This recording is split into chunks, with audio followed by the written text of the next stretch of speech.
lebih berkah ya dari yang sebelumnya. Amat sangat lebih berkah. Waktu sebelum di JNT. Mau makan utang Mas. Padahal gaji ada ya waktu itu ya. Lebih besar daripada JNT. Saya SMP kelas 2 itu kerja kuli bangunan. Karena saya memang berlatar belakang ekonomi rendah sekali waktu itu, dan kehidupan masa kecil saya itu sangat kurang. Sing melarat itu cukup bapak itu. Halo sahabat sekelas semuanya, kita jumpa lagi di Inspirasi Sekelas. Kisahmu inspirasiku.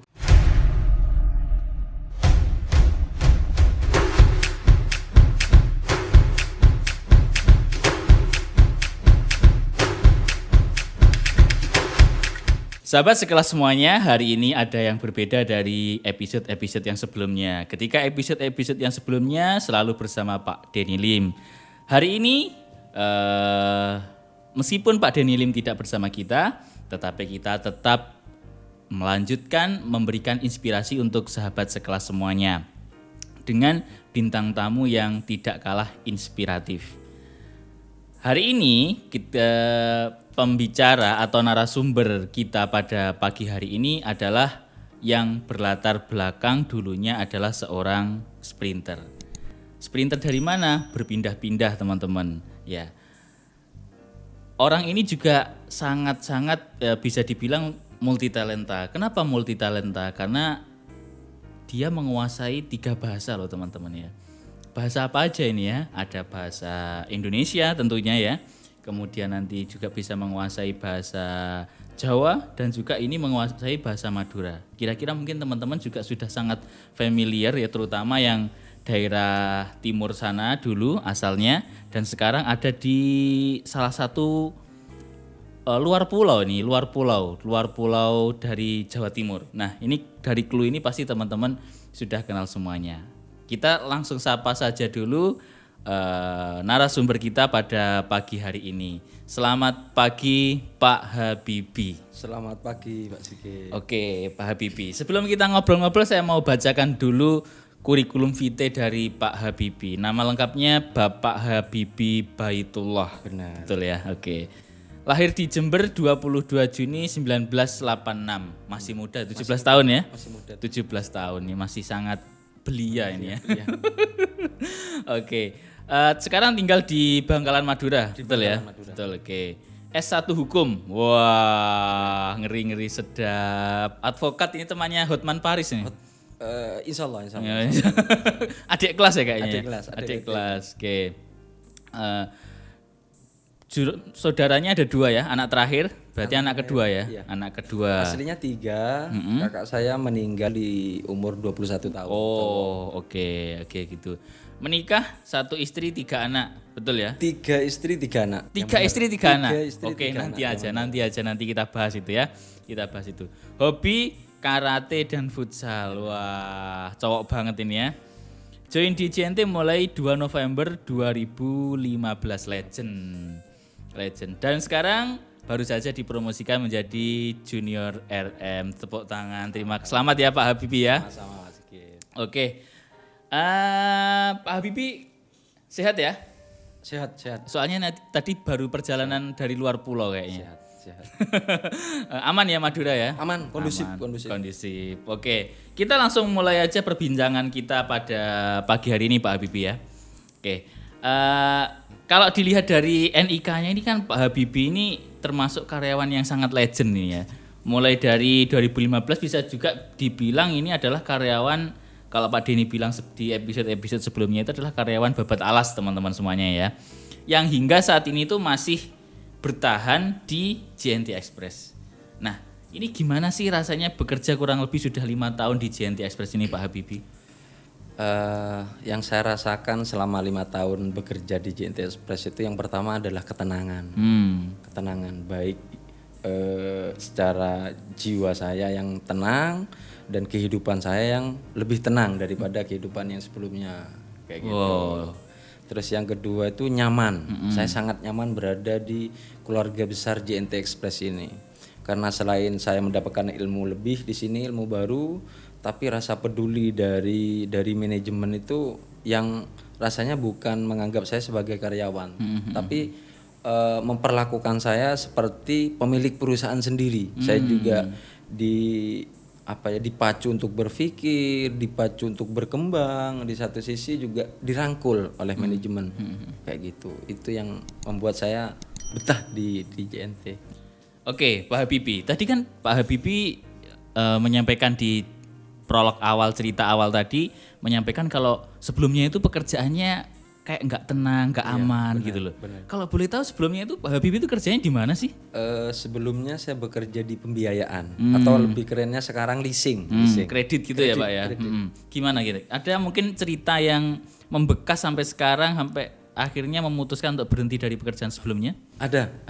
Ada beberapa cerita, tapi ada satu cerita yang sangat berkesan bagi hidup saya hingga saya mendapatkan hidayah untuk meninggalkan pekerjaan saya yang sebelumnya. Kayak gitu. Gimana itu ceritanya? Jadi gini, di pekerjaan saya sebelumnya, divisi saya ini adalah divisi penagihan.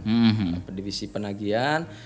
Jadi ada salah satu nasabah yang sudah collab 7. Collab 7 ini dalam artian tidak mau bayar selama 7 bulan. Iya. Jadi kalau di dunia pembiayaan itu untuk yang up 6 bulan ini sudah masuk ke divisi 1. Penagihan paling akhir. Paling tinggi gitu ya. Di mana kalau sudah collab 7 atau nasabah datanya masuk ke divisi 1 ini harus pelunasan ataupun penarikan. Kayak gitu.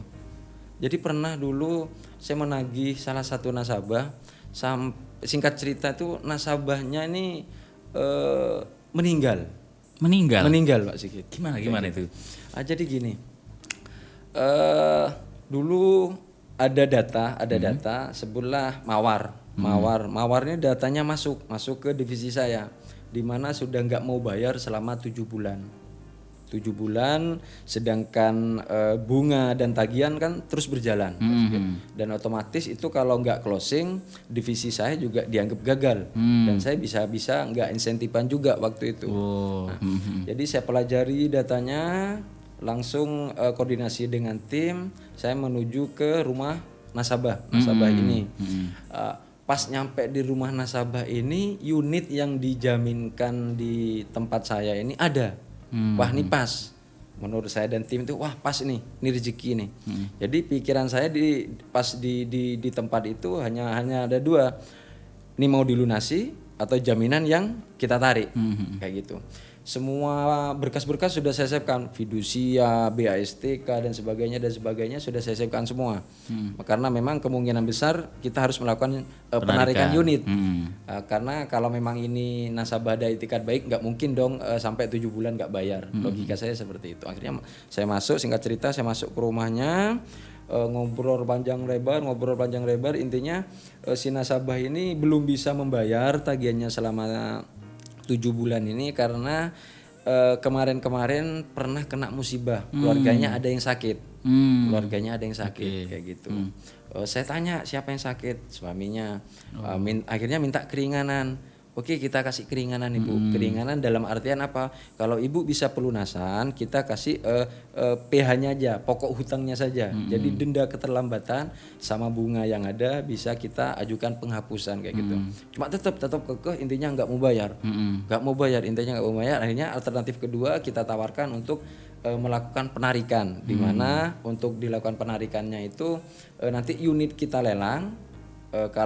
Kalaupun memang lakunya dari unit yang kita lelang ini ada lebih, itu nanti dikembalikan kepada si nasabah kayak gitu. Tetap kekeh nggak mau bayar sampai keluarganya semua itu datang. Tapi di satu sisi saya juga harus membawa prestasi progres ke perusahaan, mau nggak mau tetap saya tarik, lakukan penarikan. Unitnya dibawa pulang berarti? Singkat cerita unitnya dibawa pulang, sore saya dapat telepon sampai 7 kali waktu itu. Dari nasabah tadi? Nasabah ini tadi. Nasabah ini telepon nggak saya angkat, akhirnya ada SMS masuk sekitar 20 atau 25. Waktu itu masih SMS ya? SMS. Belum ada BlackBerry waktu itu. BBM. Saya belum pakai. belum pakai. Ada SMS, intinya dari sepanjang SMS itu intinya suami si nasabah ini meninggal. Kemungkinan kena jantung atau apa gitu ya? Setelah ini di SMS itu menerangkan bahwa suami saya meninggal karena serangan jantung karena perbuatan saya yang melakukan penarikan unit. Intinya kayak gitu di SMS itu tadi. Nah, Dan sampai setelah itu masih terus hubungin terus. Itu sekitar sampai mau 40 hari si ibu ini tetap, karena telepon nggak pernah saya angkat, SMS. Terus SMS sampai saya sama keluarga itu disumpah 7 turunan hidupnya nggak tenang, rezekinya nggak lancar dan sebagainya, kayak gitu. Sampai pernah saya sharing atau curhat kepada seorang ustadz waktu itu karena kegalauan saya terkait sumpah dari nasabah ini tadi. Gitu ya. Oke. Itu yang membuat tadi Pak Habibie cerita di pekerjaan di sekarang ini jauh lebih tenang gitu ya. Jauh lebih tenang. Lebih tenang. Mungkin tadi kalau misalnya yang keluarga itu sampai juga pernah ya, mungkin keluarga sampai pernah gitu ya. Keluarga diteror orang di rumah waktu itu saya kerja keluar, hanya ada istri di rumah, disamperin sekian 3-4 orang preman. Di mana preman ini adalah orang suruhan dari orang-orang yang unitnya saya tarik gitu. Oke lah. Itu kan cerita lama lah ya. Ini tadi cuman tanya aja kenapa kok tadi di awal bilang di sini jauh lebih tenang gitu ya. Di leasing itu berapa lama, Pak? Sekitar 6 tahunan. Lama juga ya? Lama ya berarti ya. Cukup lama. Tapi memutuskan untuk resign karena merasa jiwanya nggak tenang. Nggak tenang. Gitu. Nah setelah dari leasing itu sebelum ke JNT itu ada pekerjaan sebelumnya atau langsung ke JNT? Ada sedikit. Sekitar 3 bulan kerjaan saya setelah resign dari pekerjaan yang lama itu nyapu saya Pak Sigit di rumah. Nyapu apa? Cuci piring. Karena memang saya nganggur waktu itu selama 3 bulan. Saya kira nyapu gimana? Nyapu nganggur gitu. Ini lawak juga ya Pak Habibie ini ternyata ya. Humoris gitu. Oke lah, siap. Lalu kok waktu itu kita ngomong sekarang yang di JNT ya. Iya. Waktu itu kan tapi sebelum ke JNT. Waktu itu kan memutuskan resign tapi belum dapat pekerjaan pengganti ya berarti ya. Itu gimana itu kemarin keluarga responnya?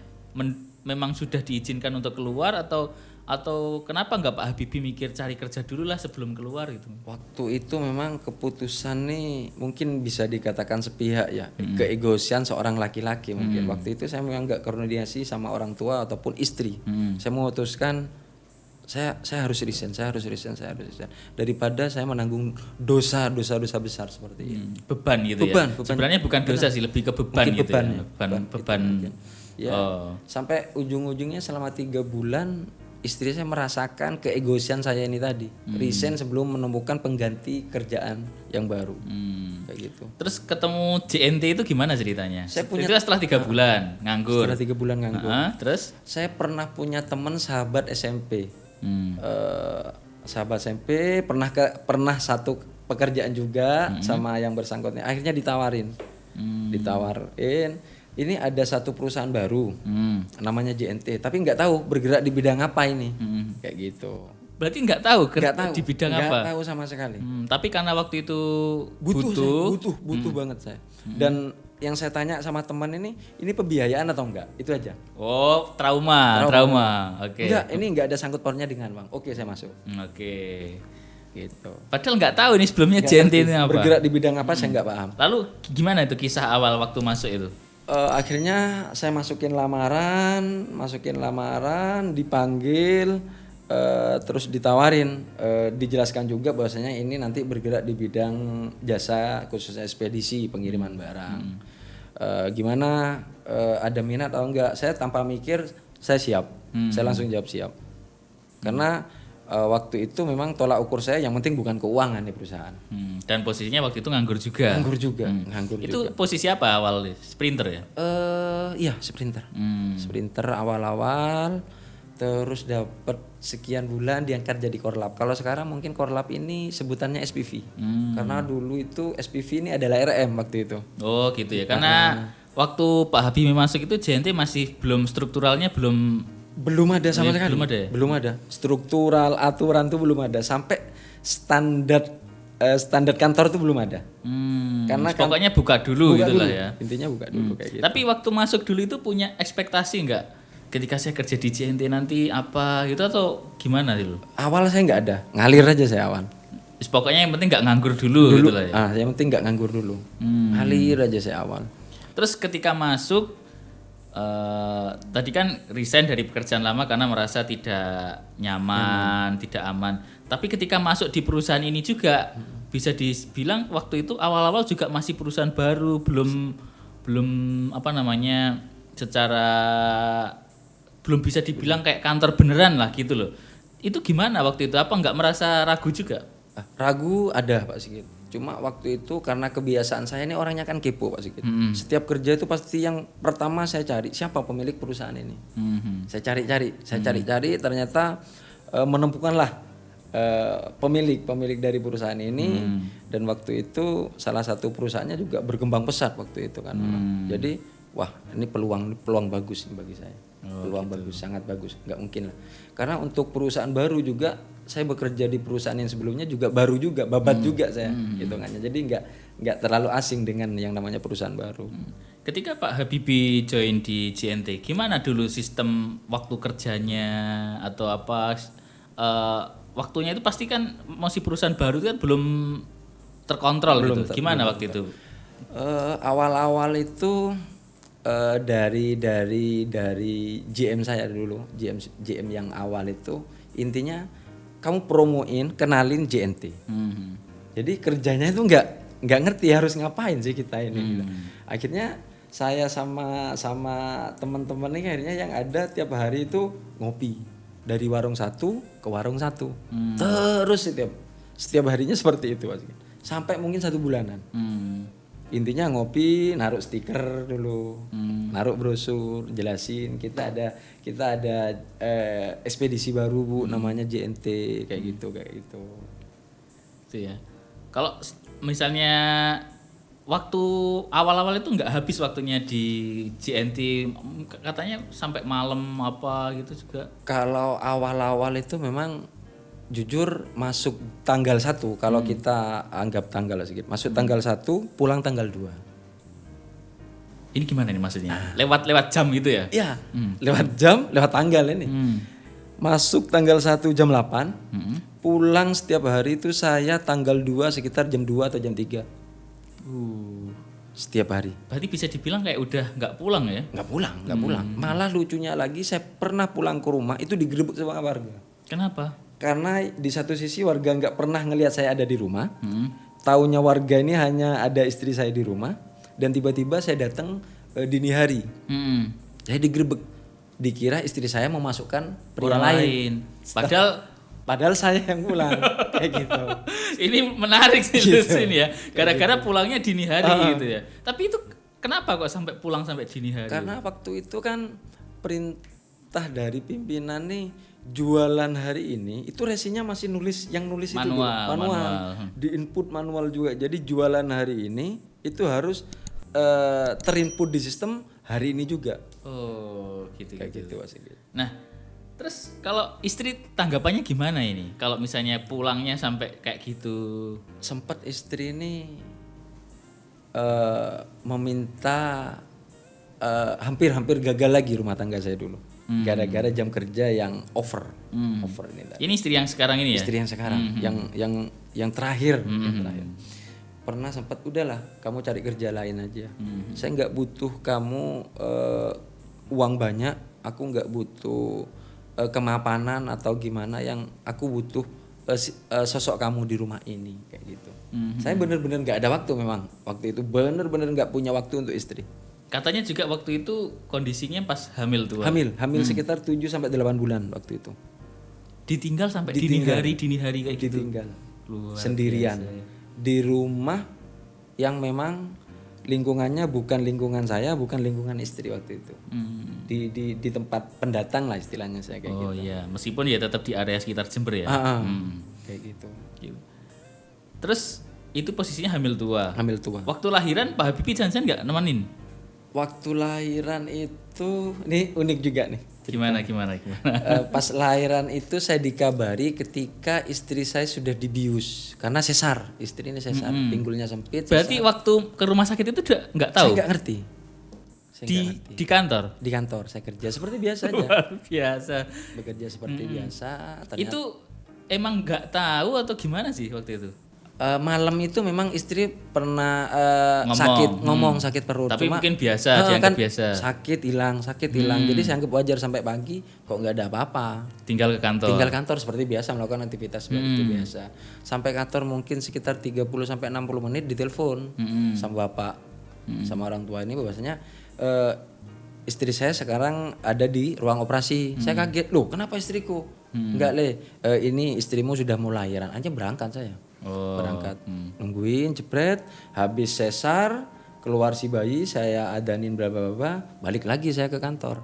Masih balik lagi ke kantor. Luar. Karena memang waktu itu hampir maghrib jam-jam kronis untuk memberangkatkan barang. Outgoing waktu itu. Saya berangkat ke kantor ketemu RM saya, RM pertama saya. Nah, ketemu RM pertama saya sedih marahin.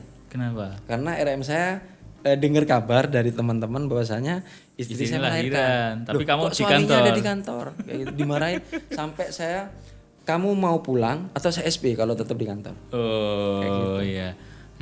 Kayak gitu. Oke, ini bentuk tanggung jawab ya sebenarnya, tanggung jawab karena waktu itu mungkin kan belum apa namanya tim belum sesolid yang sekarang ya kan. Makanya mungkin Pak Habibie waktu itu menganggap bahwasannya ya saya harus tanggung jawab juga ya. Begitu luar biasa sih.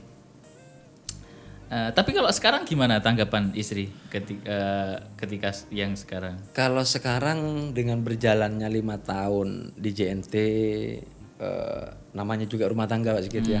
Bukan hanya kebahagiaan secara ada waktu ngobrol sama suami, cuma materi ini kan juga salah satu bentuk yang harus saya berikan kepada anak istri. Oh itu nanti aja nanti gitu ya? Di belakang dibahas lagi. Nah tadi kan sempat cerita gara-gara sering ditinggal apa sempat juga cekcok ya kan? Bener. Gimana cara meyakinkan istri kalau misalnya ini itu pekerjaan yang apa namanya ke depan itu bakal bagus buat Pak Habibie? Kalau meyakinkan saya nggak pernah Pak Sigit. Tapi saya biasakan saya tinggali terus istri saya. Ini gimana gitu. Saya biasakan saya tinggal. Mungkin ini istriku mungkin karena nggak kebiasaan aja. Sesuatu yang kita biasa lakukan kan otomatis lambat laun dia pasti menerima. Pikiran saya seperti itu. Akhirnya terus aja tetap saya seperti itu. Tidak merubah jam kerja saya di kantor. Ya mungkin rame-rame bentar lah intinya kayak gitu. Sampai akhirnya sekarang mungkin karena terbiasa ya istri saya. Jadi wes lah gitu lah. Intinya kayak gitu. Lah. Dan juga mungkin juga istri menyadari karena ada hasil yang dibawa. Iya kan? Benar sekali. Oke. Katanya ini ada cerita juga. Waktu awal-awal kerja di JNT itu pernah diajak briefing jam 2 malam. Benar. Itu gimana itu briefing jam 2 malam itu?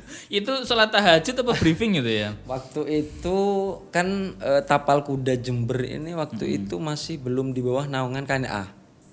Ya masih sendiri ya. Masih sendiri, agen sendiri dan pas itu udah diakuisisi oleh PT KNA.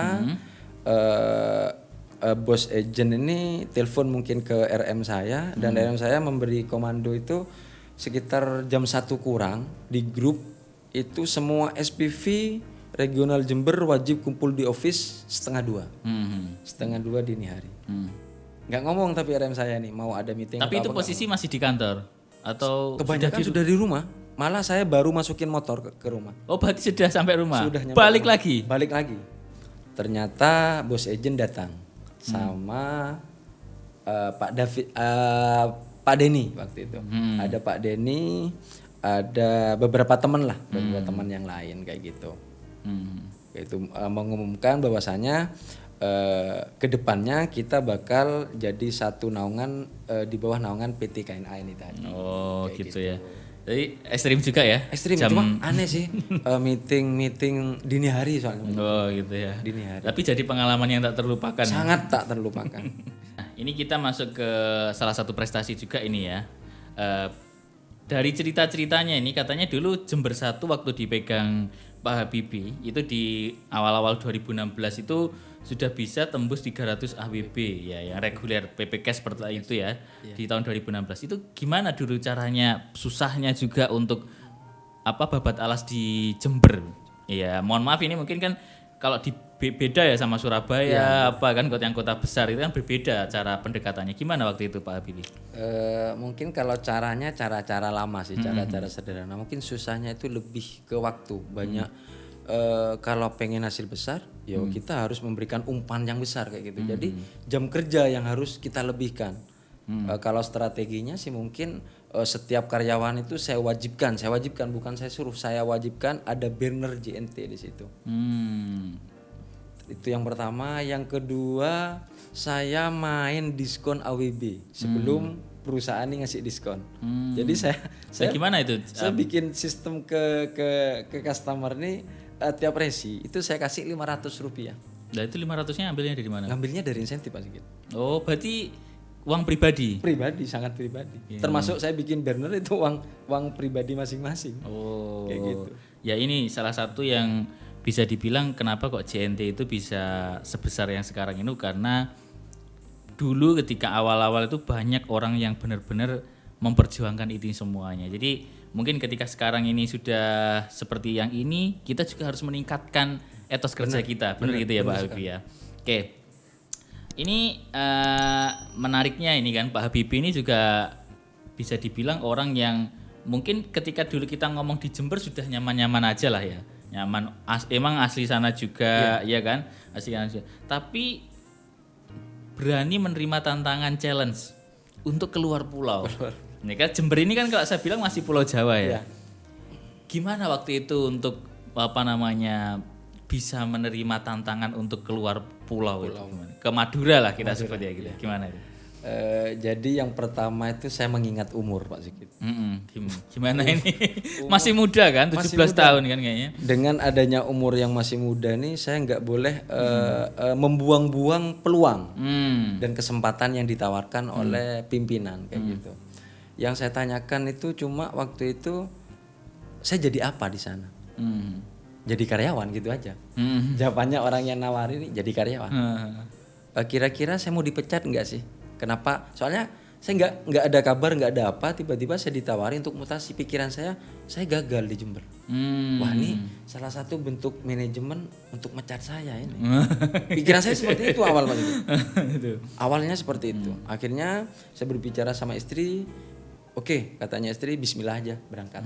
Udah, saya nggak ngerti gajinya berapa, saya nggak ngerti posisinya apa, tugasnya apa di Madura, saya nggak ngerti. Saya berangkat aja ngalir ke air kayak gitu. Ternyata sampailah di Madura, saya menemukan banyak hal-hal baru, ilmu-ilmu baru yang mungkin nggak ada sama sekali di Jember. Banyak sekali ilmu baru yang saya pelajari. Ya meskipun mungkin harus berpikir 3-4 kali lebih keras daripada waktu di Jember, di area Jember kayak gitu. Gitu ya. Tapi waktu itu perlu adaptasi lama nggak sih dengan daerah yang baru ini? Mungkin karena saya orang asli ini ya, asli Jawa gitu Pak Sigit ya. Jadi ngomong Madura itu saya enak dengan teman-teman. Jadi saya masuk ke teman-teman ini dengan bahasa daerah Madura. Berarti pendekatannya ke situ ya. Padahal basic saya ini kan aslinya Solo Pak Sigit. Jawa. Ini beneran apa bercanda sih? Bercanda Pak Sigit. Kalau aslinya saya darah dari Sumeneb. Oh, berarti aslinya memang keturunan dari Madura gitu ya. Kayak gitu. Jadi mungkin dengan saya bisa berbahasa daerah, teman-teman di sana lebih mudah menerima. Kayak gitu. Tapi bagi Pak Habibie sendiri, ketika menerima tawaran ke Madura itu, menurut Pak Habibie itu merupakan satu tonggak keputusan yang tepat atau seperti apa sih? Amat sangat tepat. Coba waktu itu saya nggak menerima tawaran itu, mungkin saya nggak berkembang. Jadi menurut Pak Habibie juga menganut kesempatan itu mungkin nggak datang 2 kali juga ya? Benar sekali Mas. Karena apa? Saya di Jember sudah nyaman, tim saya sudah jadi, gaji sudah lumayan, nggak perlu pusing. Tim saya masalah omset, masalah target, mereka udah bisa berpikir sendiri tanpa saya perintah. Intinya nyaman saya di sana. Cuma kalau saya tetap bertahan dengan zona ini, ya mungkin posisi saya nggak mungkin seperti sekarang. Gitu ya. Jadi ini juga penting buat sahabat sekelas semuanya untuk diketahui bahwa kadang mungkin kesempatan itu tidak akan datang 2 kali gitu Pak ya.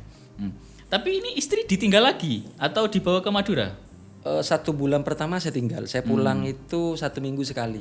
Sabtu sore saya pulang naik kereta, Minggu dini hari saya balik. Karena Senin itu kan ada meeting biasanya. Jadi sebelum jam 9 saya sudah harus di sini. Kayak gitu. Terus gimana? Sekarang sudah dibawa? Sudah. Sudah saya boyong semua ke Madura. Karena gitu. Oke.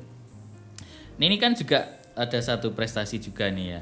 Ini Madura yang awalnya itu waktu masuk itu omsetnya masih ya belum seberapa gitu ya. Sekarang katanya sudah tembus 2M gitu ya. Apa sih sebenarnya yang mungkin menjadi terobosan-terobosan Pak Habibie yang mungkin bisa menjadi tips juga buat yang lain? Mungkin Secara general aja gitu ya. sekedar sharing aja Pak Sigit ya.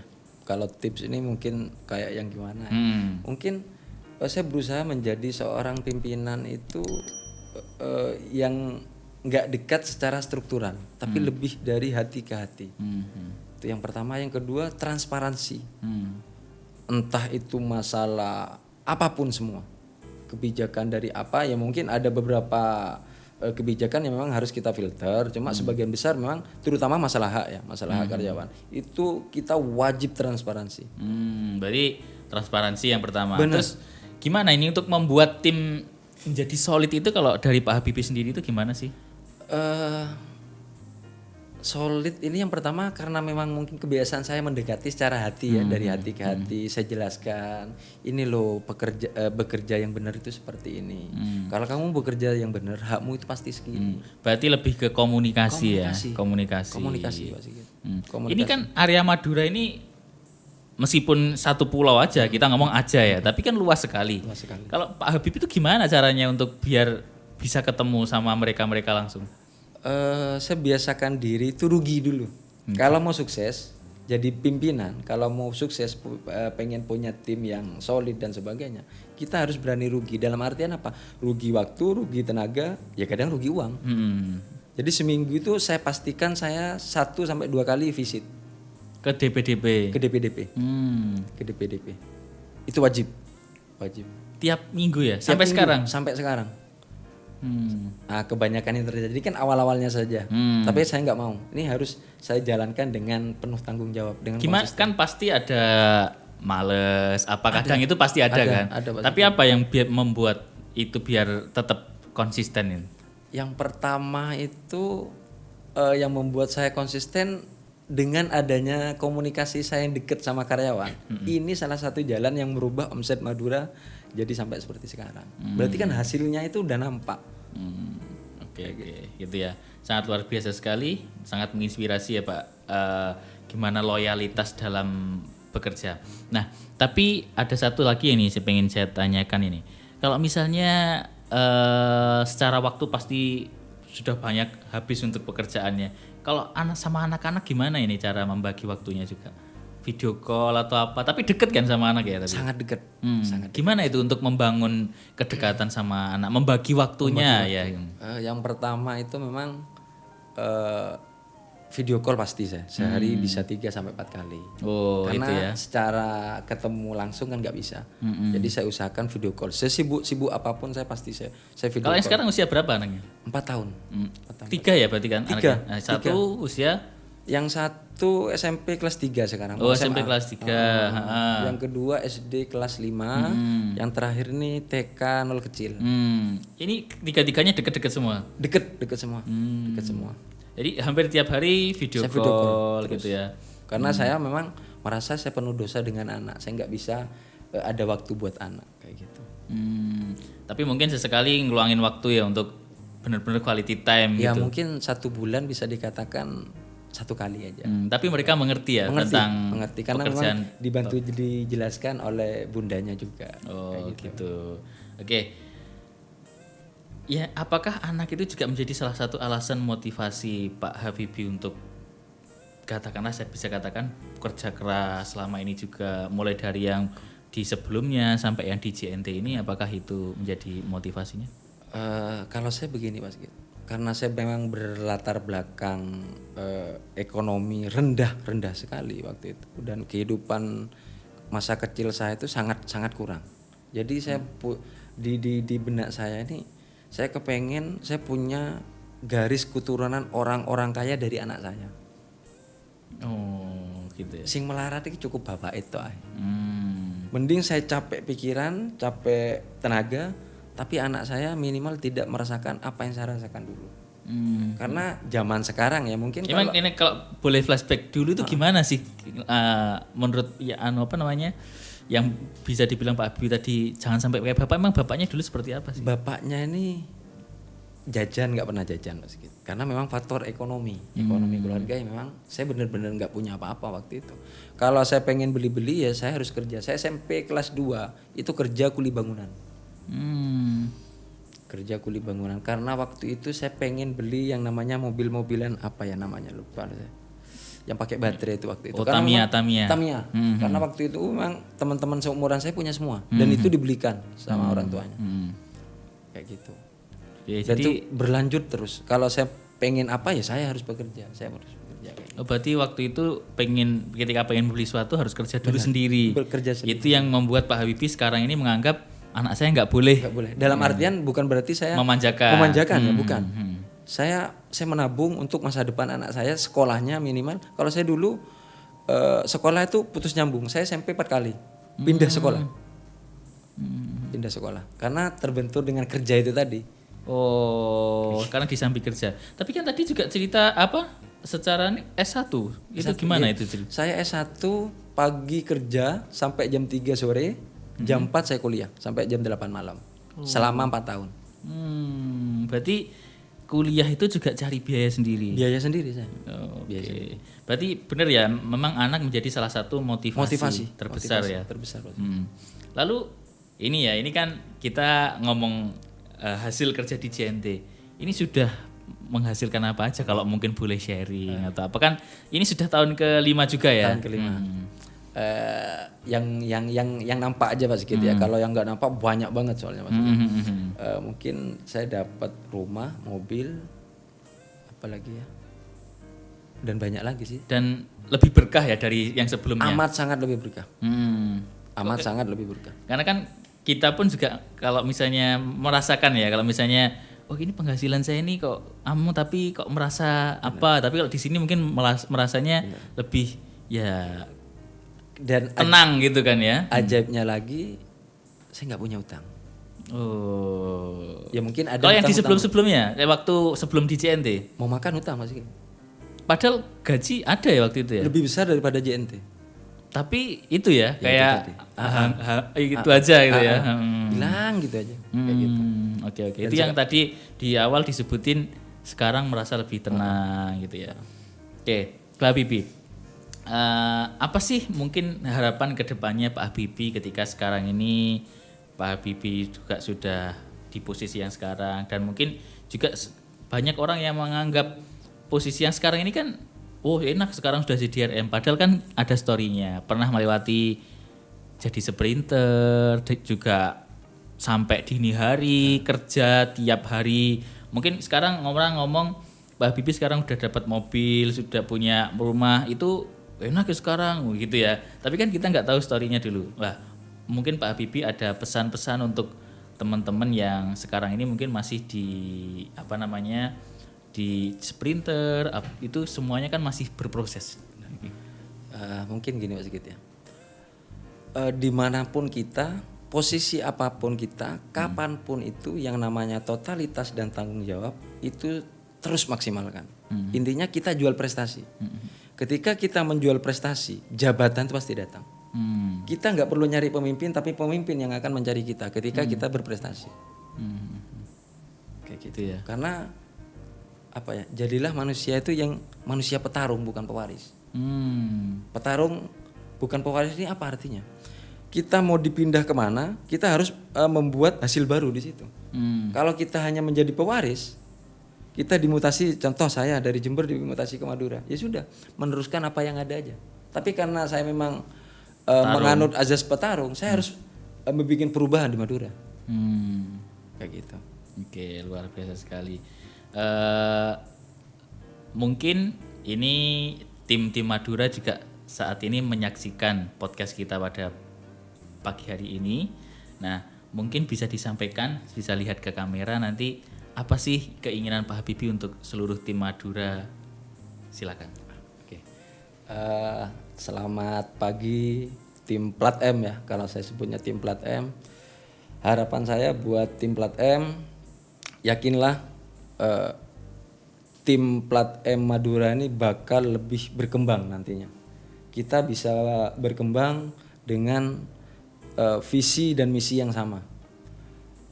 Saya juga pribadi minta maaf kepada tim Plat M jika sampai detik ini masih belum bisa memberikan apa yang kalian inginkan semua. Tapi yakinlah saya seperti ini semata-mata untuk kebaikan bersama, baik tim atau perusahaan, untuk lebih baik ke depannya. Kayak gitu. Oke, itu tadi kalau untuk tim. Sangat luar biasa sekali pesannya. Saya sudah juga nangkap ya. Mungkin pengen disampaikan ke istri dan juga anak-anak yang saya yakin pasti akan nonton podcast ini. Silakan. Halo Bunda Aza sama Adik Aza. Panggilan sayangnya apa panggilan sayangnya? Bunda Aza. Oh, Bunda Aza. Oke. Sama Adik Aza. Ini ayah sekarang sukses karena doa-doa Bunda Aza ataupun Adik Aza. Semua ini untuk kalian berdua. Love you. Wes, luar biasa, so sweet juga ya ternyata ya. Oh, terharu saya gitu loh. Oke, pertanyaan terakhir. Siap. Harapan untuk JNT ke depannya. Harapan untuk JNT ke depannya tetap solid, tetap jadilah manajemen yang merangkul untuk semua kalangan karyawan, dan teruslah membuat terobosan-terobosan baru. Gitu. Berinovasi terus ya. Oke, terima kasih Pak Habibie, sharing yang sangat luar biasa sekali. Banyak hal yang bisa kita petik dari diskusi singkat kita pada pagi hari ini. Ya, pertama mulai dari totalitas ketika kita bekerja, kemudian ketika ada kesempatan kita tidak melewatkannya, dan ketika diberi tanggung jawab kita tidak boleh hanya sekedar mewarisi. Benar. Tetapi kita juga harus menjadi petarung. Tetapi tetap jangan sampai meskipun kita sudah menjadi bekerja sangat keras, kita sudah itu, tapi kita melupakan keluarga. Benar. Keluarga juga tetap menjadi nanti ketika kita pulang. Benar. Itu kita pulangnya ke keluarga. Gitu ya Pak Habibie ya. Oke, terima kasih Pak Habibie atas kehadirannya pagi hari ini. Sama-sama, di Inspirasi Sekelas. Sama-sama. Nah, ini kita juga ada kenang-kenangan ini untuk Pak Habibie. Ini Pak Habibie. Ya, ini satu plakat ya. Sekarang diterima Pak. Nah, ini satu plakat yang mengingatkan bahwa Pak Habibie pernah menjadi pemateri di Inspirasi Sekelas. Artinya Pak Habibie sudah bisa menginspirasi orang lain. Siap. Kalau mungkin Pak Habibie pas lagi down atau lagi semangatnya menurun, lihat ini. Jadi malu nanti kalau misalnya Pak Habibie itu nggak semangat lagi. Benar. Gitu ya. Siap. Itu. Dan juga ini ada satu kenang-kenangan juga dari perusahaan untuk Pak Habibie. Ini saya mewakili Pak Denny Lim ya menyerahkan. Silakan diterima Pak Habibie. Oke. Itu teman-teman dari cerita Habibie Baitullah yang saat ini menjadi JRM Madura dengan segala suka duka awal merintis pekerjaan. Sebelumnya sangat menyeramkan pekerjaannya, sampai sekarang menemukan kenyamanan di JNT. Di JNT pun nggak langsung nyaman, tetapi juga melalui proses dari harus sampai dini hari menjelaskan ke keluarga tentang pekerjaannya dalam pengambilan keputusan. Sangat luar biasa sekali. Semoga cerita Pak Habibie hari ini bisa menginspirasi sahabat sekelas semuanya. Jangan lupa klik tombol like, sharing, dan juga subscribe channel sahabat sekelas supaya yang terinspirasi bukan hanya Anda saja tetapi juga orang-orang di sekeliling Anda, terutama keluarga besar JNT Express Jawa Timur.